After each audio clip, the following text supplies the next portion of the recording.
Jupiter played a crucial role in developing life on Earth. Thank you, Jupiter. We normally just see the very top layer of atmosphere. There are so many secrets of Jupiter contained below these clouds. So I'm currently analyzing data from the Juno spacecraft.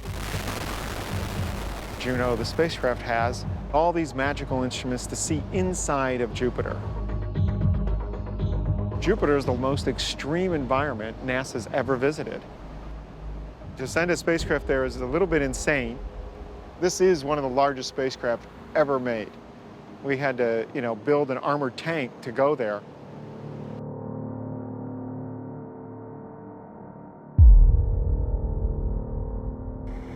Jupiter's radiation environment is the most dangerous environment for a spacecraft to go into. It's a region we were very afraid of because no one had ever been there before. If that doesn't fire just right, you fly right past Jupiter. That's it. You don't go into orbit, you go around the solar system again. By the time you come back to Jupiter, it's decades later. Almost there. It's a very uncomfortable situation.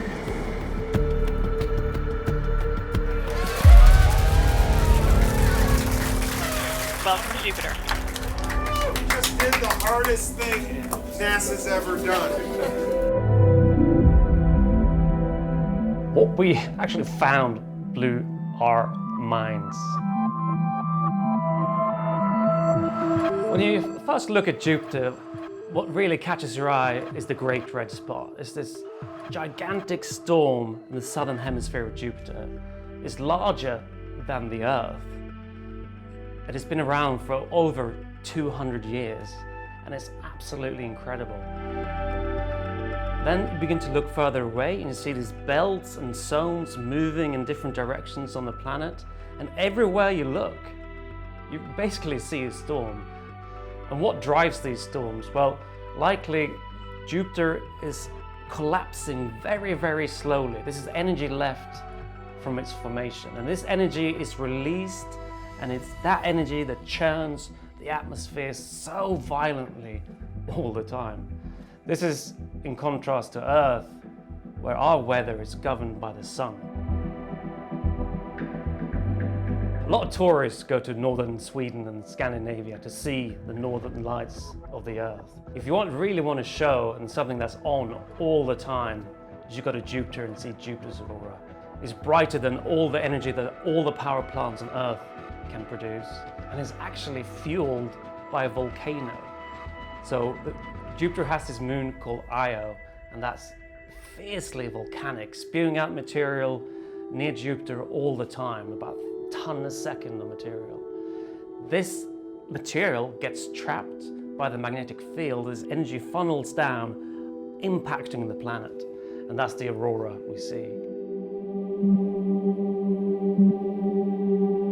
What we find is vortices, kind of like hurricanes. They're all packed together. And we've been watching them now for a year, and they haven't all merged into one. They're packed in this pentagonal pattern. There's actually 6 of them, if you count the one in the center. And they just sort of sit there. And this is remarkable. This is really the first time that anyone has seen such a geometric pattern of cyclones on any planet or anywhere. I look at an image like that and I say, wow. The idea that nature can make such a geometrical structure is fascinating. We've known since the Voyager missions that lightning exists in the clouds of Jupiter. What Juno's found is there's a second form of lightning at Jupiter. This is the signal from the microwave radiometer, and it's measuring the heat of the planet, and every now and then we get a spike. Bam! It became very clear very soon that this was radio signals from the lightning in Jupiter's atmosphere. Maybe 1,000 times brighter than the lightning on Earth. Well, the presence of lightning at Jupiter hints at vast amount of water, and Juno's actually confirmed that in the lower part of the atmosphere, 1 out of 400 molecules is a water molecule. That's a lot of water. Does that mean that there's life in Jupiter's atmosphere? Well, ultimately, we don't know. We have this notion of what life is based on our experience here on Earth. Can we translate that to Jupiter? Can there be life forms floating about in the atmosphere? We don't really know.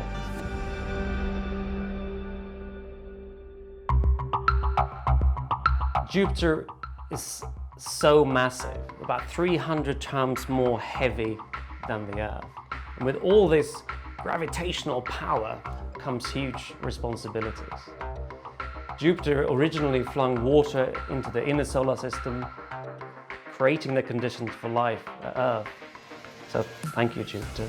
It also likely altered the orbit of an asteroid that killed the dinosaurs 65 million years ago. Jupiter's presence, gravitational presence, is absolutely everywhere. This is the outline of Jupiter, and basically what we're seeing there are just the cloud tops. But what we want to know is what's inside Jupiter. Before Juno, we believed that Jupiter had a really small core onto which gas just stuck by gravitational forces. And what Juno has found is actually that Jupiter has got a really big core. There's something denser. It's probably like 5-10 Earth masses. It's mostly made of rocks at very high pressures and temperatures.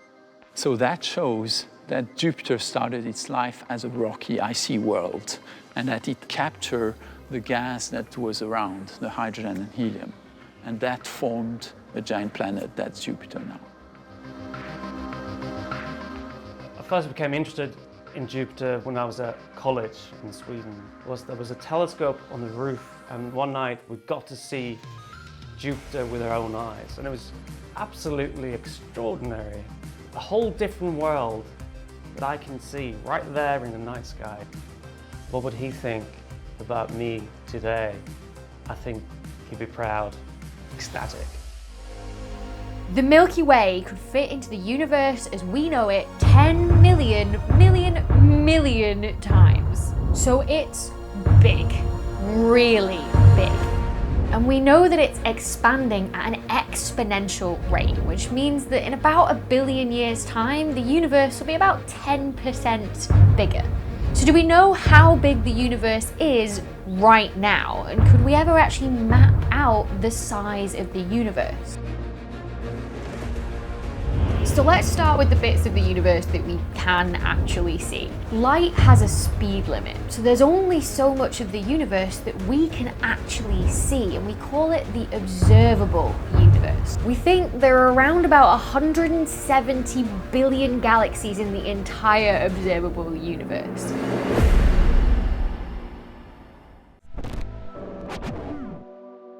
What we really need to work out how big the universe is a 3D map of it. That's what the Sloan Digital Sky Survey is trying to do. With 3 coordinates, you can make a 3D image of where to find all of the galaxies in the universe. By placing the plate with the galaxy coordinates over the telescope, they could isolate each galaxy individually and work out a 3rd coordinate for each one. That 3rd coordinate was redshift. And with redshift, the team could get the distance to each galaxy from the Milky Way. Dr. Slagle called it a 3D movie on a colossal scale. His team essentially brought the stuff of science fiction to life. Using this new map, cosmologists were able to see how galaxies were arranged in space.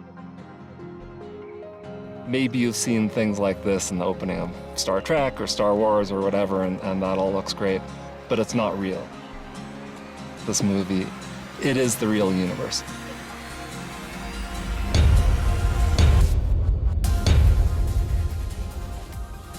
Just like our galaxy, the universe is held together by gravity, but there weren't enough galaxies to generate enough gravity to actually hold the universe together. Most of the stuff in the universe was missing.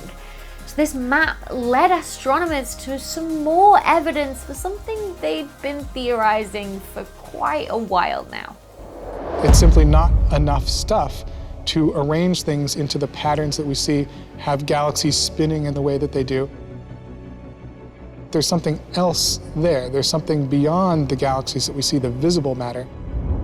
It's called dark matter. It's invisible, and we haven't found a way of detecting it in a lab yet. I know it can seem like us astronomers just start making up wild theories when we don't understand maybe what's going on, but we do know dark matter is there, in the same way that we know the wind is there because we see the trees move.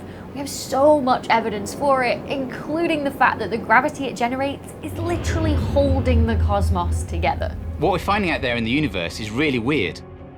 It's equivalent to the idea that only 1 out of 6 cities in America actually has any people living in it. There is 6 times more dark matter than there is in all of the stars and the dust in 170 billion galaxies in the entire observable universe. So does that mean that the universe is 6 times bigger? Well, no, not quite, but the universe is certainly 6 times heavier than we thought. And it's complicated by the fact that the universe isn't just full of invisible stuff that we can't see, but the stuff that we can see is also moving away from us. The universe is getting bigger, literally, as we sit here watching it. It's an observational fact that if you look at the galaxies around us and the most distant galaxies that we can see, they all appear to be moving away from us. If you were standing in California, you would see New York moving away from you. But from the perspective of New York, you would see Boston move away. By observing the brightness of supernova, Professor Saul Perlmutter and his team proved that the universe is not only expanding, but that its expansion is speeding up at an alarming rate. At the end, we concluded that actually the universe really isn't slowing down. It's actually speeding up in its expansion. And that was a big shock. Professor Perlmutter's discovery was so important to the scientific community that in 2012 he was awarded the Nobel Prize in Physics. So after you establish something like that, the question on everybody's minds is why? Well, we don't know, but we did work out what to call it. We have a name for it. We call it dark energy. And we figured out that the universe is about 68% dark energy. The really crucial thing about how this dark energy behaves is that it doesn't dilute. When the universe doubles in size, you got twice as much dark energy. Make it 4 times as big, you've just got 4 times as much dark energy. So how do you measure something that's big, that's getting bigger, that's full of stuff that we can't see? Well, unsurprisingly, you can't, or at least we can't yet. But what we have done is map out the stuff that we can see.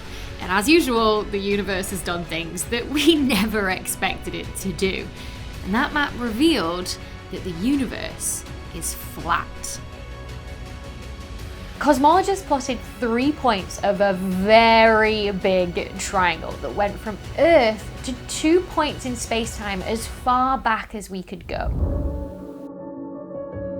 If the universe were positively curved, if the angles inside the triangle added up to greater than 180 degrees, then it would be finite in size.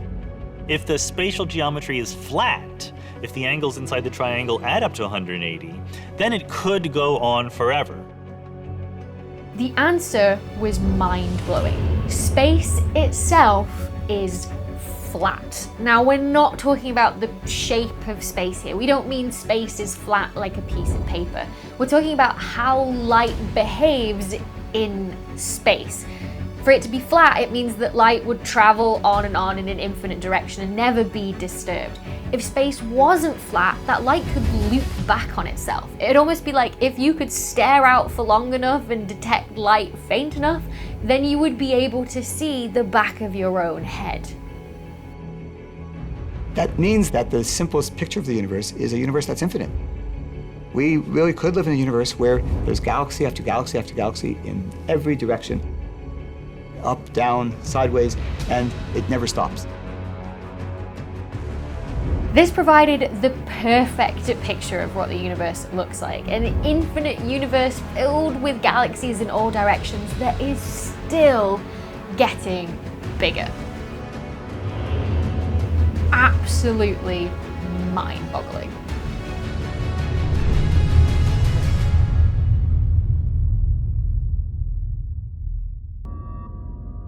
What powers weather is very different depending on where you find yourself in the solar system.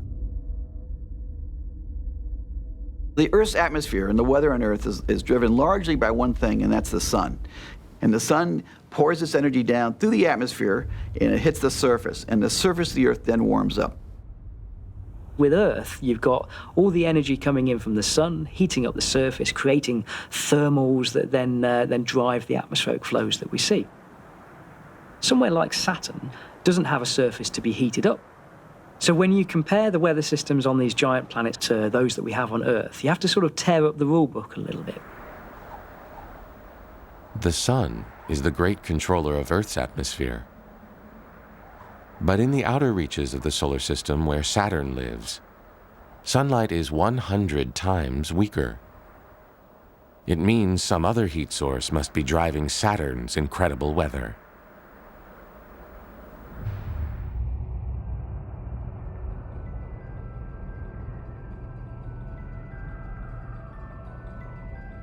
As Cassini studied the cloud tops of Saturn, it was able to infer a huge amount about the truly strange world that must lie beneath, and the energy source that helps power this planet. We had a whole variety of scientific goals at Saturn, and one of the main ones was to understand the meteorology of the Saturn atmosphere and what energizes the winds that we see on it and so on. And we have affirmed now the belief that atmospheric systems on Saturn are actually powered by energy from below, from an internal heat source on Saturn. They're not powered by sunlight like we have on the Earth.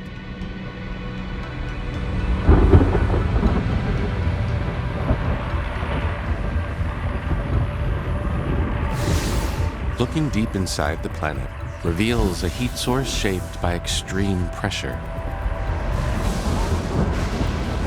Within huge clouds of water, Cassini records lightning 10,000 times more powerful than any on Earth.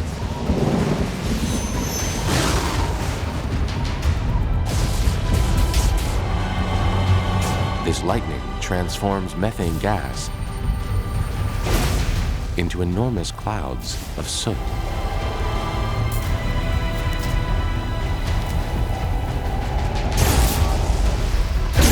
At 8,000 kilometers deep, the pressure of the atmosphere is 80 times greater than that at the bottom of our deepest oceans. Enough to transform this graphite rain into diamonds.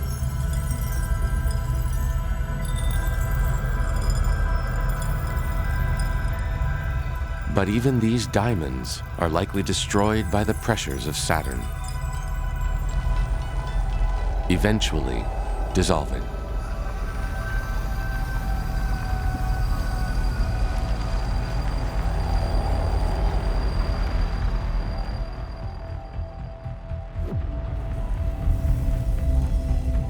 "30,000 kilometers down, and Saturn's heat source is revealed. Here, pressures are so intense that the atmosphere behaves like a liquid metal, able to conduct electricity. In this state, molten helium falls like rain. And as it merges with the surrounding material, kinetic energy is released as incredible amounts of heat. And it's this extraordinary heat source that helps drive Saturn's weather.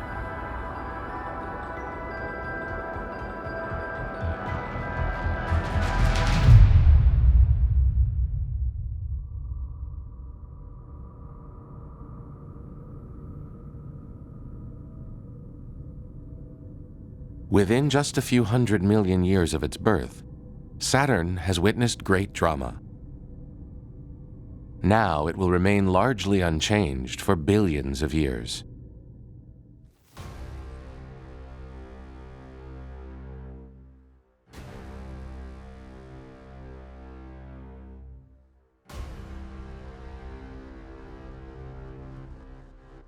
It has the biggest volcanic plumes that we know of, with exotic sulfurous compositions, the highest temperature lavas that we've detected.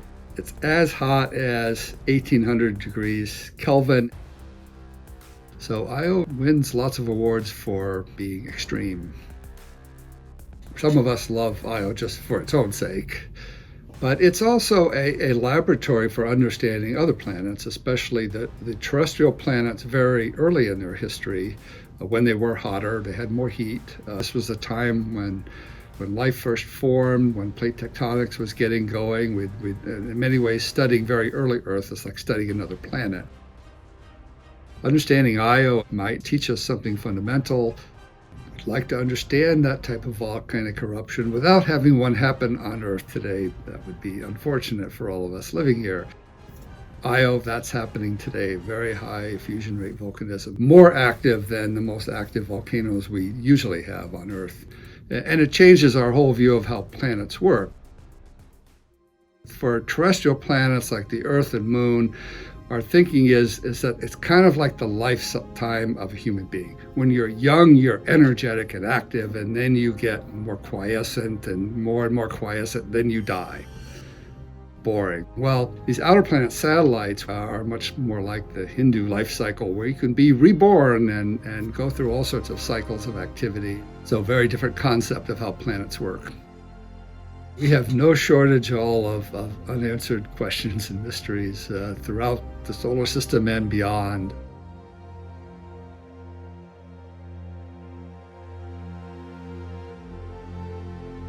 Right. Io is a little bit larger than Earth's moon.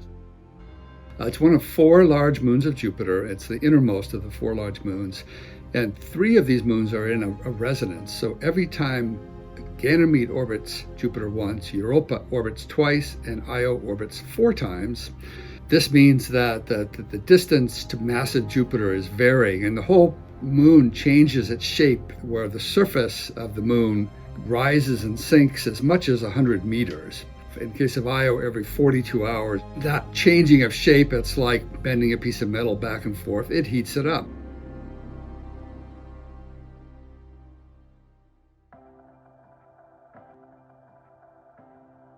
So we've proposed the Io Volcano Observer in the Discovery program. That's NASA's low-cost category of planetary mission. But this mission would make 10 close flybys of Io while orbiting Jupiter. It has a suite of instruments, and the tour is designed so that we fly by Io at just the right times and places. In order to measure the tidal gravity signature, we have to have pairs of identical flybys, one when Io is closest to Jupiter and one that's otherwise identical but when Io is furthest from Jupiter. So it sees the same signal except that this difference in range to Jupiter, which changes the shape of Io. That'll tell us really what's going on inside Io. Does it really have a magma ocean? And even if it has a magma ocean, what type of magma ocean? That's really, I think, the most fundamental thing. And we need to get a spacecraft that makes close flybys of Io at a minimum. Landing on Io and orbiting Io would be even better. You have to understand, though, Io is deep within the intense radiation of Jupiter. So Jupiter has a very powerful magnetosphere. So it's a very high radiation environment. It's very tough on electronics.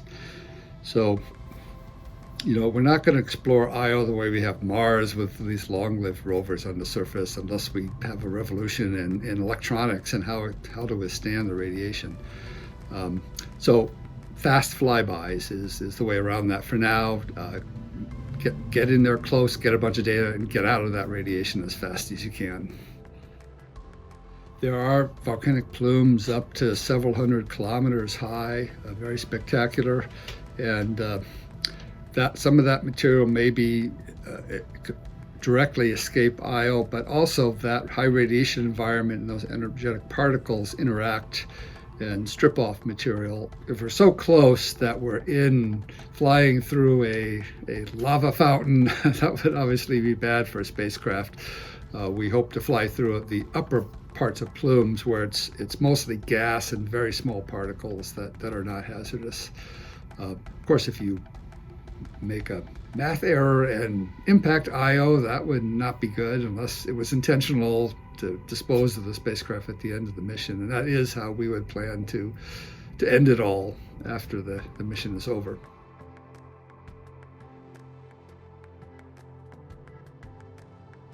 It would mean a great deal to me to see this mission go forward. Now, I'm not going to be the one leading the mission at IO. You know, it has to be the next generation. You have to think in terms of multi-generations when you're dealing with the outer solar system, and especially when you have to spend a decade just to get the mission approved. So for me, though, that's all fine. I get it started, and then I enjoy life and enjoy watching others carry on. And I have no doubt that Io will surprise us. It's a very surprising place, and it's surprised every mission that's ever looked at it. The conventional thinking is that there's no way there's life on Io. It's too hot. Well, it's only hot over 1% of the surface. There are certainly places with better temperatures. It's also thought that there's no water. Well, we haven't detected water, but we didn't think there was water on the moon either for a long time until we got better measurements. So we might be surprised about that. And also, what kind of life are we talking about? The only thing we know how to talk about is life as we know it, which is carbon and water-based life. So if it's some other kind of life, then who knows? All bets are off. So it's the surprises that will be the most fun and the most significant. Wormhole scientists are absolutely buzzing. So what's going on? Sci-fi writers have always loved wormholes. They're a convenient way to whiz a character through space at impossible speeds. But for years, scientists didn't really take much interest in them. Luckily, there has been a recent boom in wormhole research. So what's happening? Could we one day travel through a wormhole? And what would happen if we did? Let's explore the unexplored. Let's start with what a wormhole actually is. You've probably got an image like this in your mind, a tunnel or a bridge. And that's exactly what it is. A bridge between two parts of the universe. One way of thinking about a wormhole is almost like two black holes back to back. The black holes warp the fabric of space-time so much that it completely bends back in on itself, and the openings can allow you to pass straight through from one point to another. To understand how these sci-fi-like wormholes might work, we first need to understand the traditional idea of a wormhole. One that's equally as interesting, but perhaps a little less useful for space travel. A non-traversable wormhole. To help explain that is theoretical physicist Juan Maldacena, one of the pioneering experts in wormholes, who's actively researching some very exciting, albeit mind-boggling, science. So a non-traversable wormhole is a bit like this picture of the tunnel. And so with the exception that it's a tunnel that is present at one moment in time, and then at later times it stretches and becomes thinner. And eventually it collapses completely and it stretches almost infinitely. And so if you try to traverse this tunnel, you would go into the tunnel and the tunnel closes before you can exit on the other side. So that's why it's called non-traversable. And this closing of the tunnel is similar to, well, it's the same actually as the singularity you have in the interior of black holes. And so if you try to go through this tunnel, you would die. So it's not recommendable to, it's not recommended. Right, so this doesn't seem like the most practical wormhole in the world. There would have been a lot of very short sci-fi films if the leading character just hopped into one and immediately died. On the other hand, you could binge watch all of Doctor Who in about 5 minutes. So how could we make one that we could actually travel through? The previous thinking was that wormholes would immediately collapse because they're so inherently unstable. What was missing was some sort of matter that would prop the wormhole open long enough to travel through. And this is where it gets interesting. To have a wormhole that can be held open and be traversable, just as a theoretical question of whether it is possible with the matter we know, it is possible, but only when they are very small. Now, you can also ask the question of whether could we discover some other type of matter so that we could have a very big wormhole that we as a person could go through. And the answer to that is yes. So we could have some new form of matter that hasn't been discovered. It's very unlikely that this form of matter should exist. That should put that from the very beginning. But it is theoretically possible to have that kind of matter. And they would have to be, their mouths have to be very big so that they wouldn't kill the traveler. Because if a person goes through a region where the curvature of space is relatively large, you would be pulled, your head is pulled from your toes, and you would die. So you have to make sure that the curvature of space-time is weak enough. And for that, you need that the mouth of the wormhole should be as big as the size of the Earth. So very big, so much bigger than ourselves. Keeping up? Right, so there's the traditional wormholes, the non-traversable ones that as soon as you enter, they collapse. Bad idea. So what do you do when something collapses? You prop it open with something. Good idea. And what do you prop it open with? Wood, scaffold, a force field? No. A weird type of matter that opposes the force of gravity that stops the wormhole from collapsing. We don't know if it exists, but it theoretically could. It doesn't defy the laws of physics. Simple. Well, there's more. And then with this type of matter, you could have a wormhole, but it would take a long time to go through it as seen from the outside. So you could have one here and one on the other side of the galaxy, let's say, or some far away. And then you could go through the wormhole. It would take you, let's say, 20,000 years. And that is the time for someone that remains outside. But for the traveler, it could take a very short time, like a second. You would just go through it and you start traveling very, very fast. And because you travel very fast, your clock runs much more slowly. And for you, it looks like it was just 1 second. So, in theory, we need a new type of matter that we don't know exists yet to have antimatter properties that allow it to prop open a wormhole the size of the Earth. And if we make it through without any particles tearing through us and avoid having our bodies stretched and our heads pulled off, if all of that happens and we make it to the other end, everyone you know would be dead. Great. Look, needless to say, this is all theoretical, but it is based in real physics and it's incredibly exciting. There's a big buzz around wormhole science at the moment, which is usually some sort of side area of research. And this is down to some new breakthrough discoveries. Scientists have finally proven that entering a black hole is not necessarily a one-way trip. While this probably won't help with the issue of traveling through a wormhole, it does stop the laws of quantum mechanics from breaking, which is a big relief to a lot of people. There's a development that has happened in the last couple of years where people have realized that something similar to wormholes are responsible for getting the information out of black holes. So there was this famous information problem for black holes that you can send information to a black hole and the black hole would emit Hawking radiation that apparently has no information. But it seems that wormholes managed to get this information out of the black hole. So yeah, that's, I think, the most exciting development of the last few years. So previously, people thought that anything entering a black hole couldn't leave it. This was known as the black hole information paradox. Even though black holes emit radiation, Stephen Hawking suggested that this radiation didn't contain any of the information pertaining to what went into the black hole. I discovered that black holes are not that black after all. They give off what has been called Hawking radiation. Because of this emission, black holes will lose mass and eventually evaporate completely. The Hawking radiation seemed to be random and featureless, so it appeared that all the information about what fell in the black hole was lost. However, new studies suggest otherwise, that in fact you can decode information coming out of a black hole and it's not lost forever. So, wormholes could exist, and they're far more weird and complex than movies would allow you to believe. Okay, they're far less practical, but when has practical ever been fun? So, if you're ever hurtling through outer space, headed towards the barrel of a wormhole, and you previously would have thought about going in, you'll be pretty glad you've seen this video. Tucked away on the outskirts of Washington, D.C., an anonymous building is home to a small team of solar weather watchers. We can be hit by the next solar storm anytime soon, because they happen fairly frequently.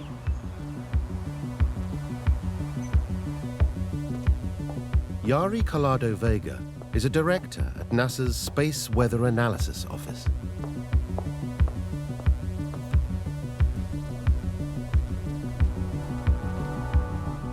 morning, everybody. Is there any activity today? Everything looks quiet so far today. Her team's job is to keep satellites and astronauts safe from the ever-present threat of space weather. Space weather is the activity in space that is mostly dominated by the sun.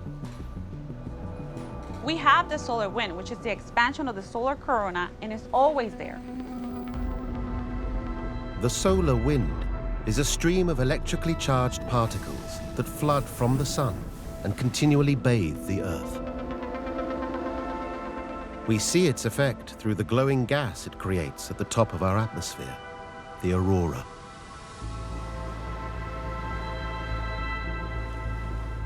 This solar wind is a constant presence, but sometimes activity on the sun's surface increases dramatically. The sun can also have big, strong solar storms that come in different types. We have the solar flare, which are big, bright eruptions of radiation. And we also have coronal mass ejection, which are big explosions of particles that travel through space.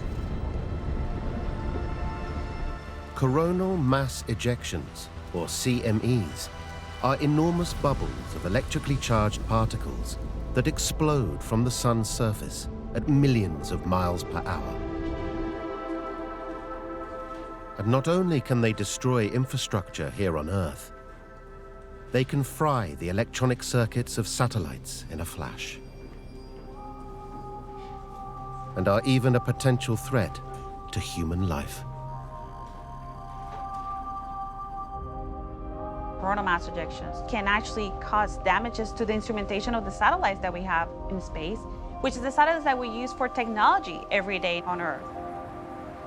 You know, communication problems, GPS signal loss, and in the scenario of astronauts, it could cause a radiation hazardous environment for them. We send astronauts to the moon, and then in the future years to Mars, they're not going to be protected. We have to make sure that we send those astronauts to space safely. So we need to make sure that we can predict those events. Yari and her team keep a constant eye out for solar superstorms. And when they spot them, assess their severity. Our job is to do the predictions when you have a coronal mass ejection. And when we do that, we actually can see how the CME explodes and how it actually travels through space. And then we inject the CME into a simulation, which is what we have here. You can see here the sun, the Earth, and you can see the planets and the missions across the solar system. And this is like looking at the sun from the top. And you can see here a very small CME being ejected. And we use the images here so we can actually predict where they're going and when they're going to hit.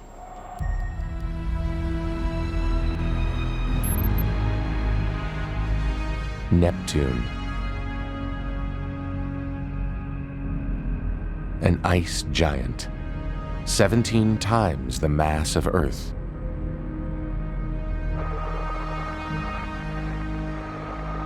Over 1.5 billion kilometers farther from the Sun than Uranus, Neptune is almost chemically identical.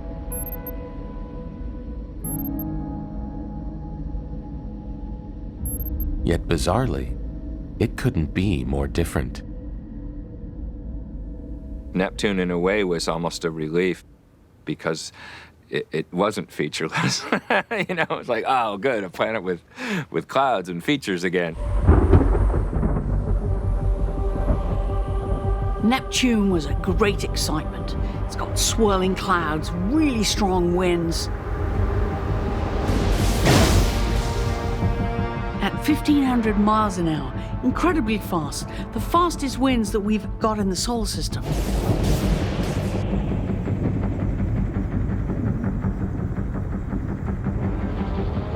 One of the things that Voyager discovered was an immense dark vortex within the atmosphere.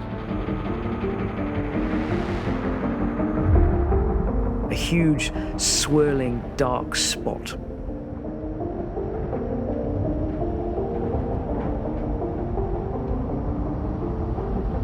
We say it's a giant storm, but just those words don't fully contain, we're talking about a storm the size of the planet Earth or larger. And the surprises keep coming. Even though it's much farther out, Voyager discovers Neptune is warmer than Uranus.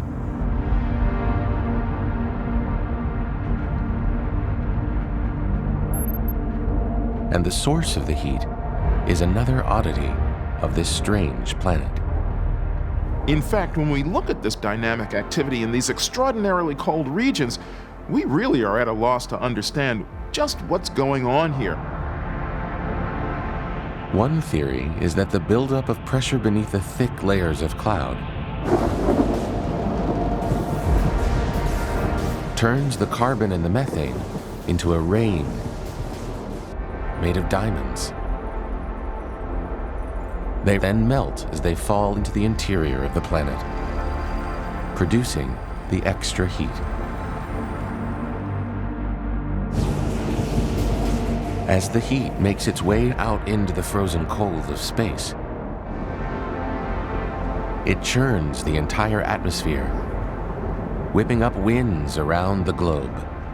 There are no mountain ranges, no valleys, no continental boundaries to get in the way of the perfect fluid dynamical flows. What that means is that when you start a weather pattern going, when you start a vortex spinning or you start a plume rising, there's very little to get in the way of it. So those winds that develop and go around, they just keep going around and around. There's nothing to slow them down, no friction with the surface.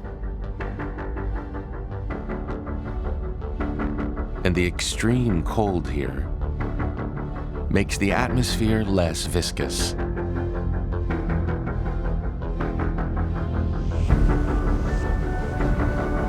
Creating supersonic winds that outpace anything seen on Jupiter or Saturn.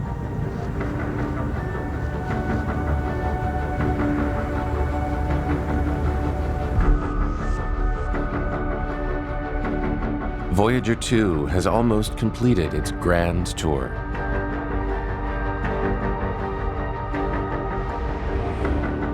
But before heading out into interstellar space, one last world awaits.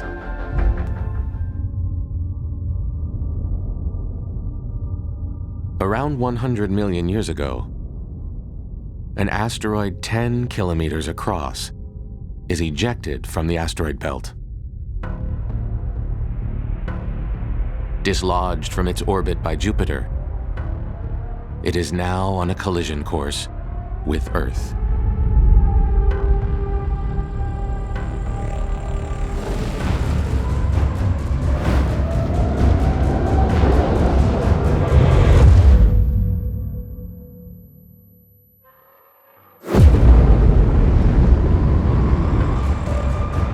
When it strikes, the impact generates a fireball so hot,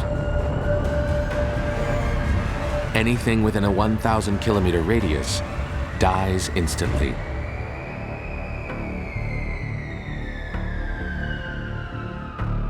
The impact throws some 300 billion tons of sulfur up into the atmosphere.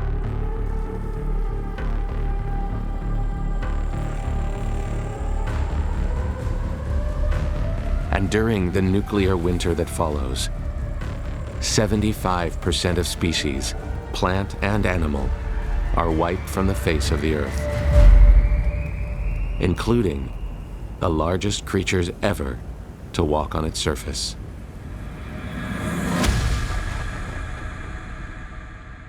By driving the dinosaurs to extinction, Jupiter cleared the way for us to inherit the Earth. And although it still occasionally flings asteroids our way, Jupiter also protects us.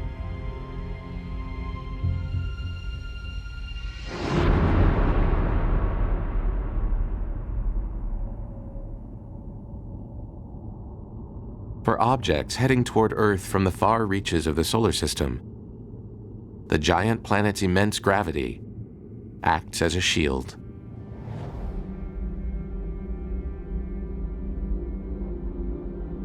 Around 100 years ago, a lump of rock and ice 4 kilometers across is hurtling towards the inner solar system.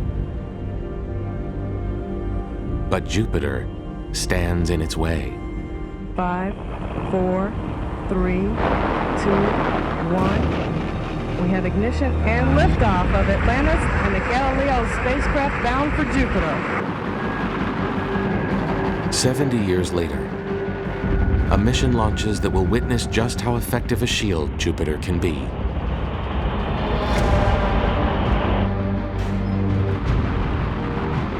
On board the Space Shuttle Atlantis,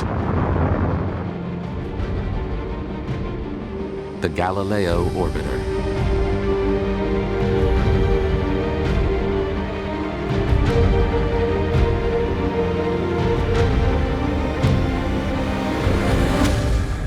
Three years after Galileo launches, comet Shoemaker-Levy 9 has been captured by Jupiter's gravity. And now, locked in the giant planet's deadly embrace, tidal forces begin to tear the comet apart. Its journey into the inner solar system cut short. What happens next presents the Galileo scientists with a unique opportunity. And so everyone was observing it, and they realized two things. One is that it had just passed very close to Jupiter and probably had gotten pulled apart by Jupiter's tides. And the other was that it was going to crash into Jupiter 2 years later. The discovery that a comet was about to hit Jupiter was a huge surprise and very exciting.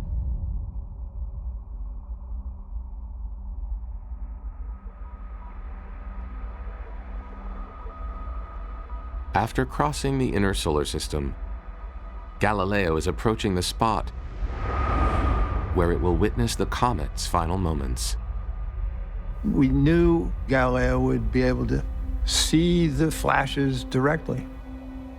We knew that the impacts were going to occur on the night side and that Galileo was going to be able to see them.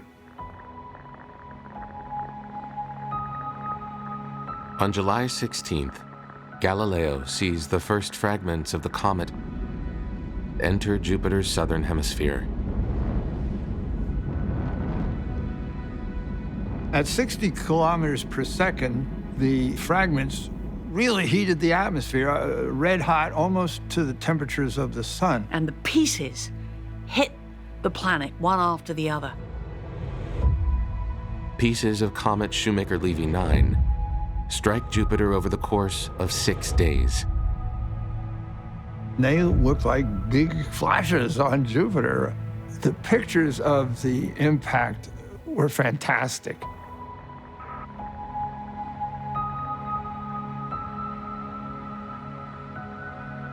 These tiny points of light, captured from 240 million kilometers away, are the only time a comet strike has ever been witnessed.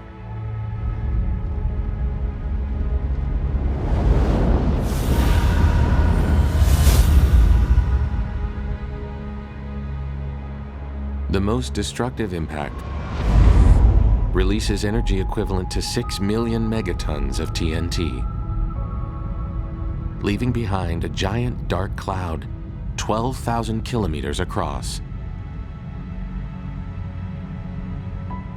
By capturing objects in its orbit and incinerating them on impact, Jupiter protects us. 70% of our universe is made up of something so weird and so strange, it continues to baffle the world's brightest minds. We are absolutely still lacking great ideas.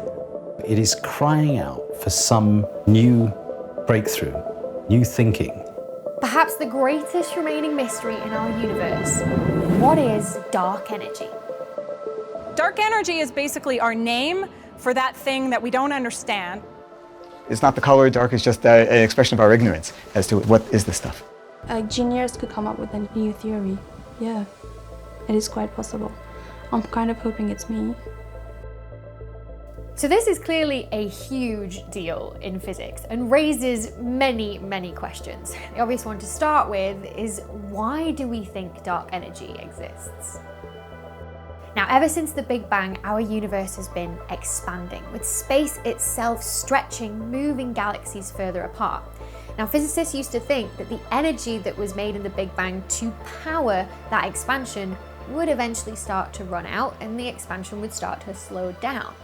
Then, a Nobel Prize-winning discovery turned all of that on its head.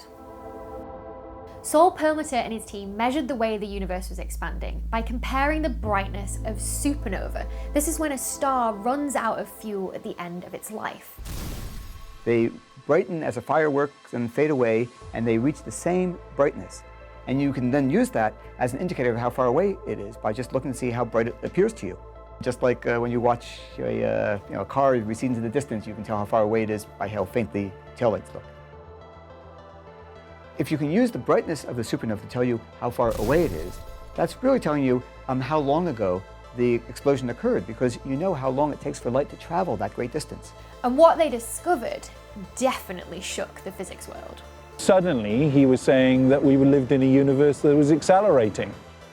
I remember it just being incredible. I mean, all the astronomers walking around, scratching their heads, saying, this can't be right, surely it can't be right. Now, exciting as this finding was, like many things in science, it raised a lot more questions than answers. Once you know that the universe is actually speeding up, then you're faced with the question of, well, what could make it speed up?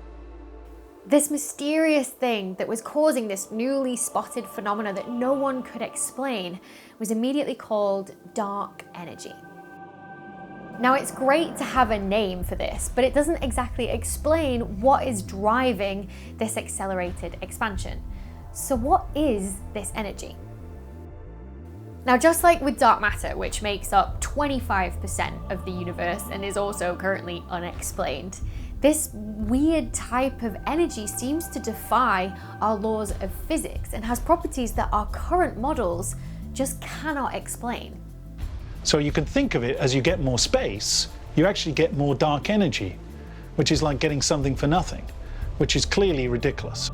The way we think about it is that it's either some new stuff in the universe, some particle, or even just a new field that you put into the universe to explain the properties of the universe. So what is it that's changing the way our universe evolves? Well, scientists differ in their thoughts of what it could be, from a liquid or a brand new particle like dark matter, or even an unknown force. Now, scientists at Berkeley in California are looking for something that they call chameleon particles. This is a whole new type of particle that's thought to create a force, which when it interacts with other particles, changes those particles' mass. By putting atoms in a vacuum, they're hoping to expose these chameleons.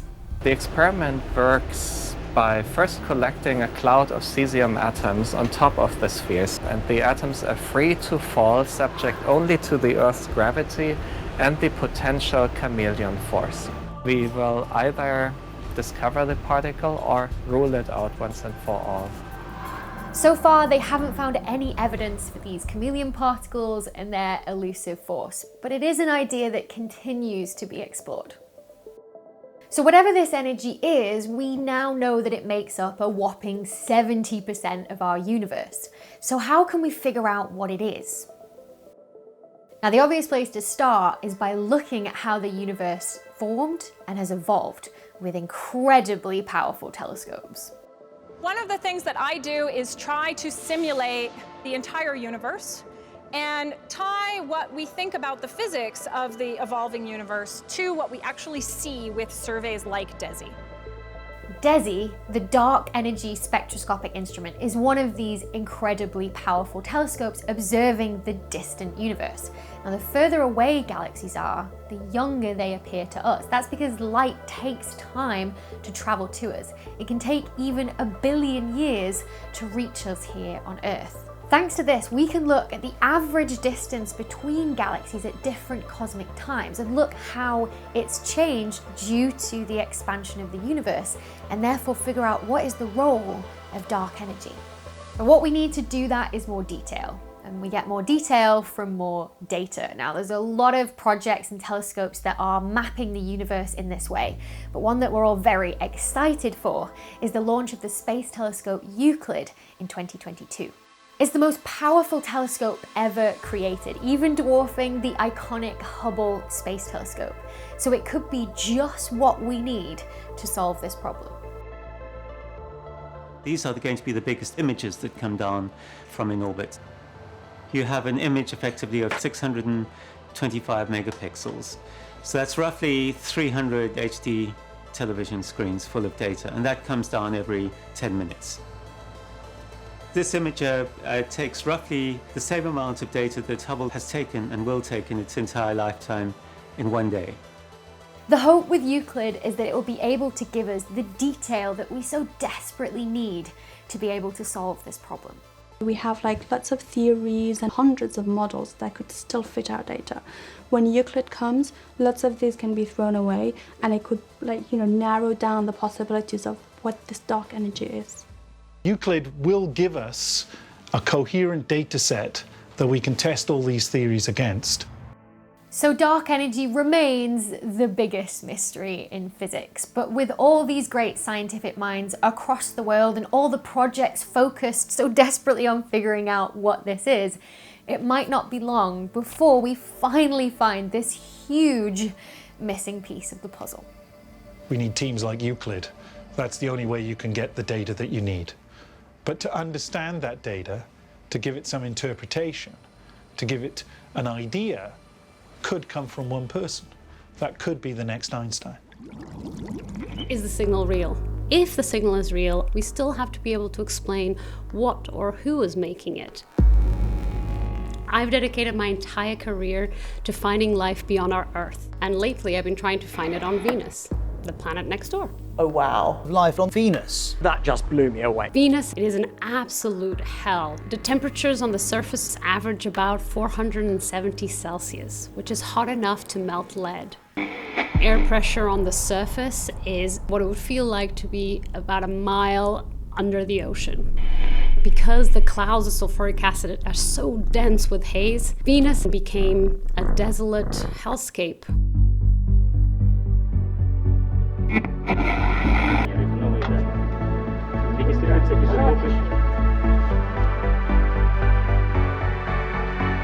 The Veneer missions were an extraordinary program. Several of the Veneers didn't even attempt to land. One of them lasted 127 minutes and provided a lot of data. Some tried to take pictures, but the lens caps wouldn't come out, and by the time we got to 7, 8, 9, 10, 11, 12 Veneer missions, we had managed to get to the surface of Venus, take measurements and be sure of its intense temperatures and pressures, and also the hurricane level winds that were passing in the atmosphere. When they eventually got the correct sort of radar going through the clouds and seeing what was going on, and then it got really exciting. Then we thought, this is a planet with a lot of volcanoes on it, and even more fascinating, volcanoes unlike any we see on the Earth. These volcanoes had been partly responsible for spewing out gases that led to Venus becoming the fiery hell it is now. But recent data shows there may still be life left in them yet. They found that Venus had hotspots within it, something active on Venus. That really is quite exciting to actually see these.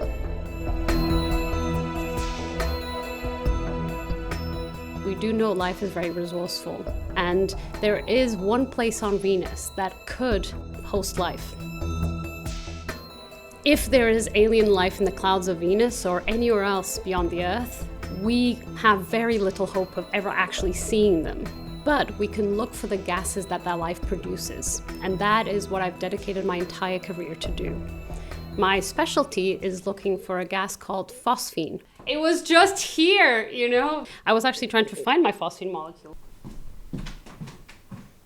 Okay, well, we lost phosphine, which actually is very fitting. On Earth, phosphine, it's produced by life that doesn't care for oxygen. So I thought maybe we could find phosphine on other planets that are oxygen poor, and there it would be a very robust sign of life. An astronomer from Cardiff named Jane Greaves reached out to me saying, "Oh wow, perhaps there really are these floating microbes." They needed some help interpreting a potential signal from Venus obtained with the ALMA telescope that seemed to indicate there was a sign of phosphine in the clouds of Venus. When you go really high up, so about 50 kilometers up, the pressure in the clouds is like it is at the surface of the Earth, and the temperature is actually like 20 or 30 centigrade, so it's really quite habitable. Jane and the rest of our team used 2 telescopes, many months apart and in completely different parts of the world, to look at the atmosphere of Venus. And these 2 independent observations agreed with one another. So that was January 2019 when I was reasonably sure, and that's June of 2019. I was like, here it is again. I at first did not believe it, but there was a small part of me that thought my whole career had been for something. It's really obvious there's something there, so that kind of blew me away. Maybe all the work I had done saying that phosphine was a sign of life was just going to pay out right now.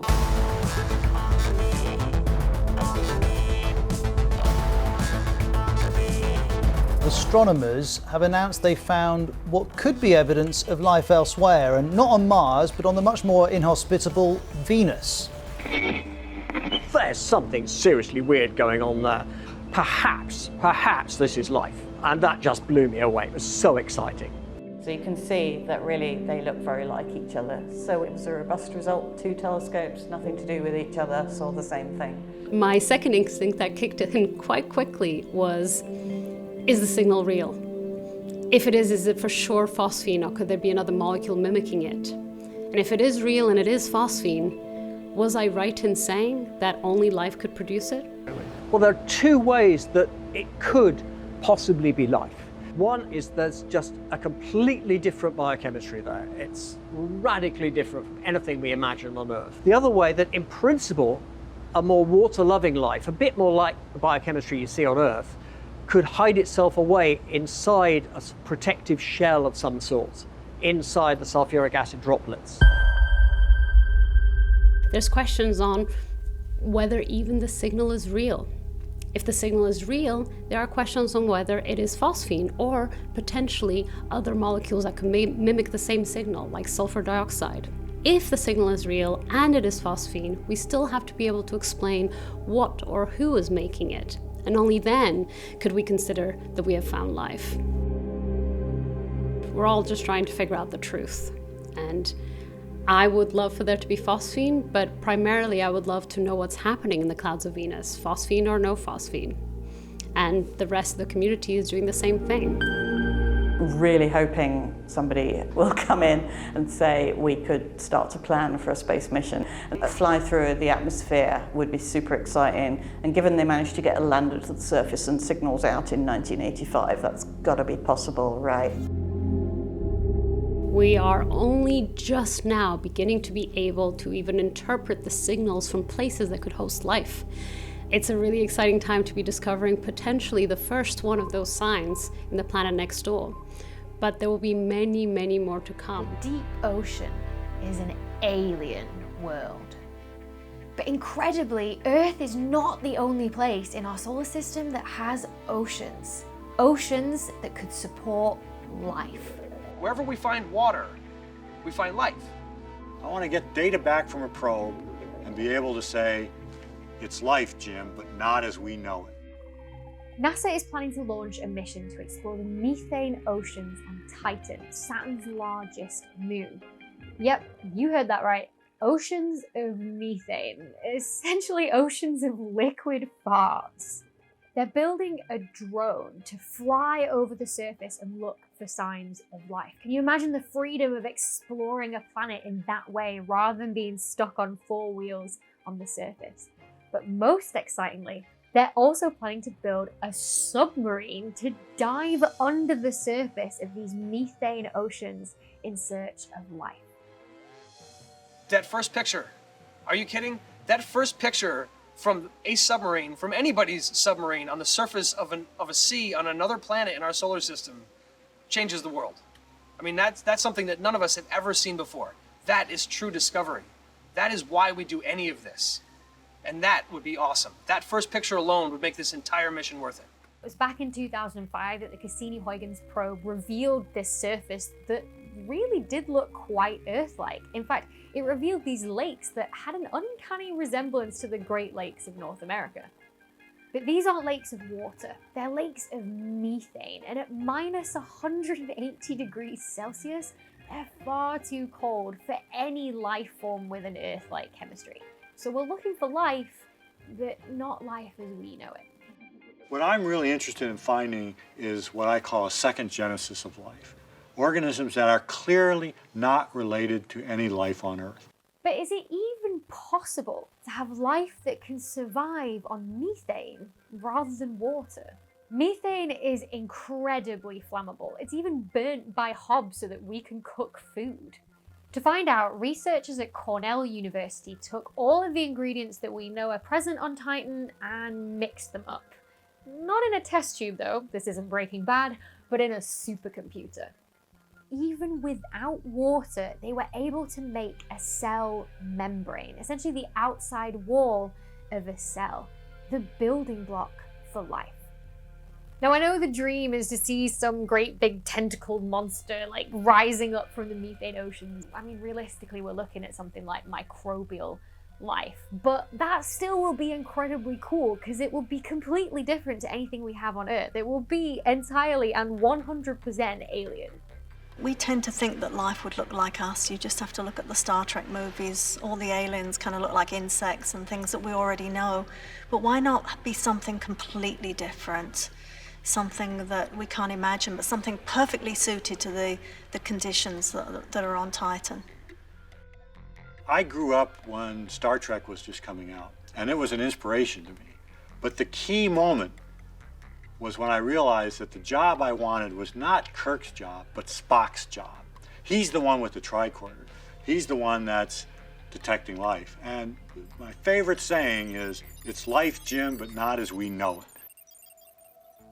Now, one place we've been looking for life for a long time is the surface of Mars, because although it's barren and dry today, once upon a time, it was covered in an ocean of water.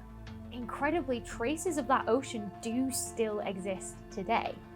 4.5 billion years ago, the Martian Ocean covered 19% of the planet's surface and was as deep as the Mediterranean. That was until solar radiation bombarded the planet and stripped it of its protective atmosphere, and the water ended up freezing into ice caps on the poles. Mars was a water world. It would have been better to characterize it as a water world, whereas now, of course, it's a desert world. But it's that water world that's interesting. That's the world that may have had life, and that's the world we want to investigate. And crucially, it looked how the Earth looked when life first started on Earth. So if life could have started on Earth, then what's to say that life couldn't have started on Mars? Mars isn't the only place that's getting scientists who are on the hunt for alien life excited. The one I'm really rooting to have life on is Enceladus, which is a tiny moon of my favorite planet, Saturn. It shocked us all when we found out that it had water plumes just pouring out of its south pole. It wasn't just spewing out of one crack on the surface, but 4 huge fissures that were each larger than the Grand Canyon. That amount of water could only mean one thing. Enceladus had to have liquid oceans under its surface. And it's not just Enceladus. High on the list of places that we'd expect to find alien life is Jupiter's moon, Ganymede, the largest moon in the solar system. Scientists managed to discover that there was an ocean 100 kilometers deep, 10 times deeper than any ocean on Earth, that was encircling the entire moon. Each new ocean discovered gives a little bit of a boost to our chances of finding life elsewhere in the solar system. But could any living thing survive the extreme environment of space and other planets lacking protective atmospheres? creatures on Earth could give us some idea. Meet this little fella. This is a tardigrade, sometimes known as a water bear or a moss piglet. Moss piglet! They're just too cute. These are aquatic, so you'd expect them to die if they weren't in water, but they actually have a very special ability. As that sample jar starts to dry out, as that specimen starts to dry out, what's cool about these guys is they can survive that extreme desiccation, drying down to like a crispy little booger. Now, they might look dead, but as any 90s kid knows, a lot can happen if you just add water. It's not really dead, because when we add more water to them, when environmental conditions are good again, they can come right back alive. This ingenious hibernation mechanism makes them one of the most resilient creatures on Earth and means they can survive some really extreme and changeable conditions just like those in space. They have even reanimated after years spent frozen in the intense cold of Antarctica, and they can withstand incredible pressure and even survived being shot out of a gun. It's mind-blowing, dude. I guess they're like the Han Solo of the microbial world. Like, these things could totally survive being frozen in carbonite as well. Took them into space, put them on a satellite, opened up the door, set them outside, exposed them to extreme temperatures, vacuum, right? Hot, cold. Huge radiation. And then when they brought them back to Earth, they did what you're seeing here. Like a machine, man. Yeah. You add the water to it, they take them up, cells start to do their thing again. And they come back alive. It always blows my, look, I'm an old fat dude and I've looked at these 100 times, thousands of times, millions maybe. You're not that man, old. well, and then when I actually look at them under the microscope every single time, I'm like, dang, that's cool, man. Yeah. What's clear after finding all of these other oceans elsewhere in the solar system is that we can't claim to be the only blue planet anymore. But I'm more excited for the day that we can say that we know that we're not the only place in the solar system that has life.